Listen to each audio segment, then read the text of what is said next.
सेनापति हजार मारी। किसी नगर में एक अव्वल दर्जे का आलसी रहता था। वह इतना आलसी था कि खटिया पर जिस करवट लेटता उसी करवट लेटा रह जाता। करवट बदलने में भी उसे परेशानी नजर आती थी।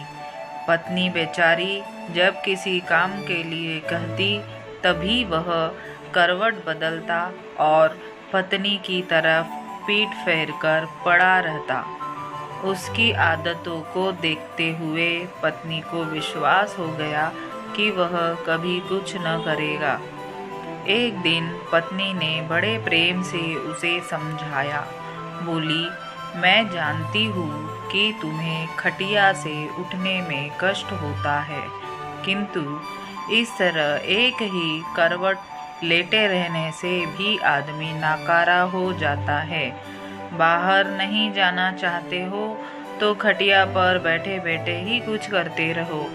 आलसी सोचने लगा, ऐसा कौन सा काम है जिसे खटिया पर बैठे बैठे ही किया जा सकता है। कुछ देर बाद उसकी समझ में बात आई। खुश होकर वह पत्नी से बोला, अरे सुनती हो, मैंने बैठे बिठाए काम ढूंढ लिया है, अब तुम्हें चिंता करने की जरूरत नहीं। पत्नी प्रसन्न हुई। अब कुछ तो घर का काम होगा। उसने सब्जी की टोकरी में चाकू रखा और उसके आगे रखते हुए बोली, अब बैठे बैठे सब्जी काट डालो। किंतु आलसी ने उस ओर ध्यान न दिया। थोड़ी देर बाद पत्नी जब सब्जी लेने पहुंची तो पाया कि पति देव खटिया पर बैठे हुए मक्खियाँ गिन रहे हैं। 1 2 3 4। पत्नी ने देखा उनके बिस्तर में 7 मक्खियाँ मरी पड़ी है। पत्नी को देखते ही उछल कर बोला, देखा मेरा कमाल, कितनी फुर्ती से 7 को मौत के घाट उतार दिया है। अब देखना है कि पूरे दिन में कितनी मार सकता हूँ। आलसी महाराज को अब यही धुन सवार हो गई। उसे जहाँ मक्खी दिखती वही फट से हाथ मार देता। कई बार तो अपनी ही गर्दन पर इतनी जोर से हाथ जमाया कि उसकी गर्दन टेढ़ी हो गई। कई बार पत्नी की नाक तोड़ दी।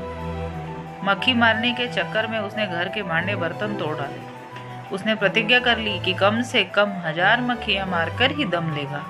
जल्दी ही वह एक दिन भी आ गया जब उसकी प्रतिज्ञा पूरी हुई। उस दिन आलसी ने सारे शहर का चक्कर लगाया। कंधे पर बांस का एक मजबूत डंडा रख वह खुशी से उछलता कूदता अपनी बहादुरी का बखान करता जा रहा था। आज हजारों को मौत के घाट उतार आया हूँ। सुनकर लोग भयभीत हो गए। सारे शहर में हवा की तरह बात फैल गई कि उसने हजारों को मौत के घाट उतार दिया है। लोगों ने उसका नाम हजार मारी रख दिया। अब आलसी महोदय जिस सड़क या गली कूचे से गुजरते वही लोगों की भीड़ उमड़ पड़ती। उस बहादुर को देखना चाहिए जिसने हजारों को मौत के घाट उतारा है। धीरे धीरे हजार मारी सारे राज्य में प्रसिद्ध हो गया। कुछ दिनों बाद उस राज्य पर एक दूसरे राजा ने अचानक हमला बोल दिया। राजा के पास उस समय कोई अच्छा सेनापति नहीं था। उसने दूतों को आदेश दिया कि वे तुरंत सारे राज्य में घूम कर देखें और जहाँ भी उन्हें सेनापति के योग्य कोई युवक दिखाई दे उसे फौरन हमारे दरबार में हाजिर करें। आदेश पाते ही दूत जहाँ तहाँ शहरों में घूमने लगे। उन्हीं दिनों हजार मारी का नाम सर्वत्र गूंज रहा था। दूतों ने जब सुना तो वे उसके घर जा पहुंचे। राजा के दूतों को अपने घर पर आया देख हजार मारी भय से कांपने लगा। वह घर के अंदर एक अंधेरे कोने में दुबक कर बैठ गया। पत्नी से बातचीत होने पर मालूम हुआ कि राजा हजार मारी जैसे बहादुर को अपना सेनापति चाहते, इसलिए तुम उसे जल्दी हमारे साथ भेज दो। पत्नी को लगा जैसे वह कोई सपना देख रही है। अपने पति की असलियत को वह जानती थी। सोचने लगी, काश ऐसा हो सकता। किसी तरह राजा के दूत हजार मारी को अपने साथ लेकर राजा के दरबार में पहुंचे। उस लंबे तगड़े नौजवान को जब राजा ने अपने सामने खड़ा पाया तो मन ही मन प्रसन्न हुआ। पूछा, तुम्हारा ही नाम हजार मारी है? आलसी बोला, जी हुजूर, मुझे ही हजार मारी कहते हैं। राजा बोला, तुम्हारी बहादुरी के चर्चे हमने सुने हैं। हम चाहते हैं कि शत्रु के साथ हो रहे युद्ध में तुम हमारी सेना का संचालन करो। कांपते हुए हजारमारी ने राजा की आज्ञा को स्वीकार किया और इस बात की सूचना देने के लिए घोड़े पर सवार हो पत्नी के पास पहुंचा। सुनकर पत्नी का खुशी का ठिकाना न रहा। उसने सोचा, हजारमारी सेनापति तो बन गया, पर शत्रु की सेना का मुकाबला वह कैसे करेगा। कई यह डरपोक आदमी युद्ध के मैदान में घोड़े से उतरकर भाग आया तो राजा इसे जीवित न छोड़ेंगे। उसने एक मजबूत रस्सी से हजारमारी को घोड़े से बांधना शुरू किया। हजारमारी ने पूछा, यह क्या कर रही हो? मैं आपको घोड़े के साथ बांध रही हूँ स्वामी। ऐसा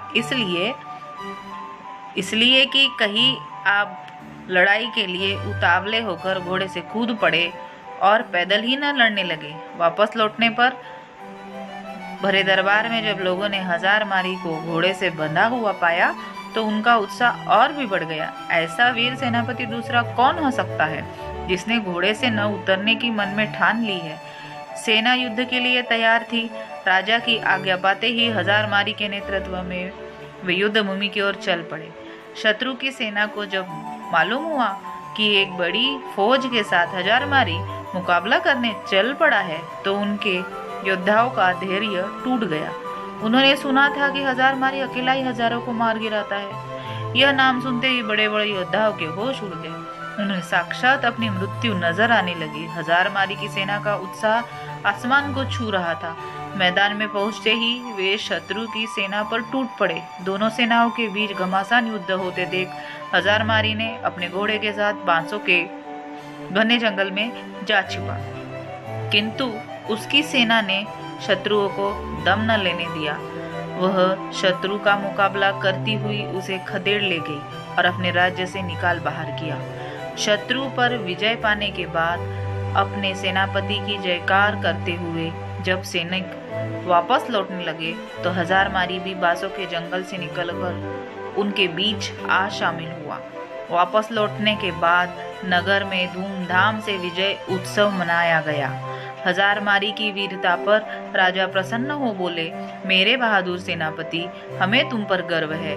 तुम्हारी अद्वितीय वीरता के कारण हमें विजय प्राप्त हुई है। इसके पुरस्कार स्वरूप हम तुम्हें 1000 स्वर्ण मुद्राएं देते हैं। साथ ही हमेशा के लिए तुम्हें प्रधान सेनापति नियुक्त किया जाता है।